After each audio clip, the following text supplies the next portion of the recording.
بسم اللہ الرحمن الرحیم اللہم صلی علی سیدنا محمد وعلی آل سیدنا محمد وبارک وسلم۔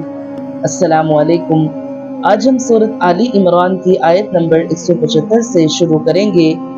انما ذالکم الشیطان یخوف اولیاءہ فلا تخافوہم وخافون ان کنتم مؤمنین ولا يحزنك الذين يسارعون في الكفر إنهم لن يضروا الله شيئا يريد الله ألا يجعل لهم حظا في الآخرة ولهم عذاب عظيم۔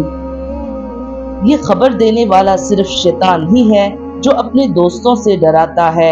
تم ان کافروں سے نہ ڈرو اور میرا خوف رکھو اگر تم مومن ہو۔ کفر میں آگے بڑھنے والے لوگ تجھے غمناک نہ کریں گے۔ یقین مانو کہ یہ اللہ تعالیٰ کا کچھ نہ بگاڑ سکیں گے۔ اللہ تعالیٰ کا ارادہ ہے کہ ان کے لیے آخرت کا کوئی حصہ عطا نہ کرے اور ان کے لیے بڑا عذاب ہے۔ وہ شخص جو یہ افواہیں پھیلا رہا تھا اسے شیطان فرمایا اور بتایا کہ یہ اپنے کافر اور منافق دوستوں سے ڈرا رہا ہے۔ مسلمانوں کو چاہیے کہ اللہ تعالیٰ کے سوا کسی کا ڈر دل میں نہ لائیں۔ حقیقی شیطان بھی اپنے انسانی دوست شیطانوں کے دلوں میں مسلمانوں کو خوف زدہ کرنے کے نئے سے نئے طریقے ڈالتا رہتا ہے۔ آج کل اخبار، ریڈیو، ٹی وی اور انٹرنیٹ جھوٹ پھیلانے اور خوف زدہ کرنے کے لیے شیطان کے آلات ہیں۔ مومن کو ان کی خبروں سے ڈرنے کی بجائے اللہ پر بھروسہ کرنا چاہیے۔ کافر اور منافق مختلف طریقوں سے رسول اللہ صلی اللہ علیہ وآلہ وسلم کی مخالفت کرتے رہتے، جس سے آپ طبعی طور پر رنجیدہ و خاطر بھی ہو جاتے۔ خصوصاً غزوہ احد کے واقعے کو منافقین نے بہت ہوا دی اور مسلمانوں کو اللہ کی نصرت سے مایوس کرنے کی کوشش کی۔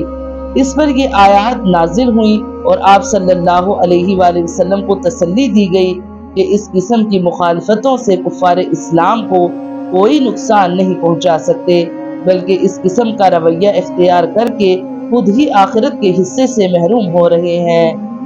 ان الذين اشتروا الكفر بالایمان لن يضروا الله شيئا ولهم عذاب عليم ولا يحسبن الذين كفروا انما نملي لهم خير لانفسهم انما نملي لهم ليزدادوا اثما ولهم عذاب مهين۔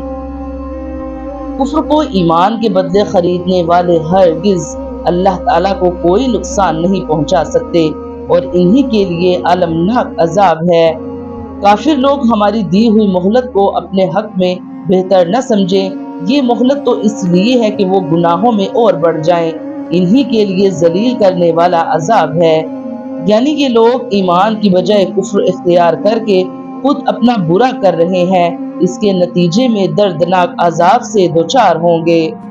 ہم جو کافروں کی عمریں لمبی کرتی چلی جا رہے ہیں اور انہیں ان کے حال پر چھوٹ دے رہے ہیں، مال، اولاد اور دنیا کی نعمتیں وافر دے رہے ہیں، تو کیا یہ سب کچھ ان کے لیے بہتر ہے؟ نہیں، بلکہ یہ ان کے لیے بہت برا ہے، کیونکہ اس سے ان کے گناہوں میں اضافہ ہوگا اور ان کے خلاف حجت مضبوط ہوگی، بلکہ دنیا میں بھی یہ سب کچھ ان کے لیے عذاب کا باعث بنے گا۔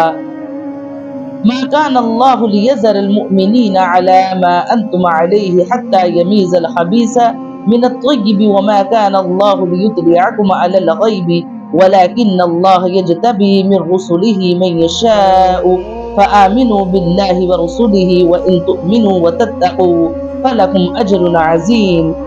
جس حال پر تم ہو اس پر اللہ ایمان والوں کو نہ چھوڑ دے گا جب تک کہ پاک اور ناپاک کو الگ الگ نہ کر دے، اور نہ اللہ تعالیٰ ایسا ہے کہ تمہیں غیب سے آگاہ کر دے، بلکہ اللہ تعالیٰ اپنے رسولوں میں سے جس کا چاہے انتخاب کر لیتا ہے۔ اسی لیے تم اللہ تعالیٰ پر اور اس کے رسولوں پر ایمان رکھو۔ اگر تم ایمان لاؤ اور تقویٰ کرو تو تمہارے لیے بڑا بھاری اجر ہے۔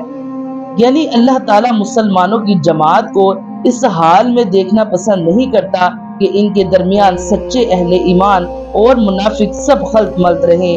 یعنی مومن و منافق کی تمیز نمایاں کرنے کے لیے اللہ یہ طریقہ اختیار نہیں کرتا کہ غیب سے مسلمانوں کو دلوں کا حال بتا دے کہ فلاں مومن ہے اور فلاں منافق، بلکہ اس کے حکم سے ایسے امتحان کے مواقع پیش آئیں گے جن میں تجربے سے مومن اور منافق کا حال کھل جائے گا۔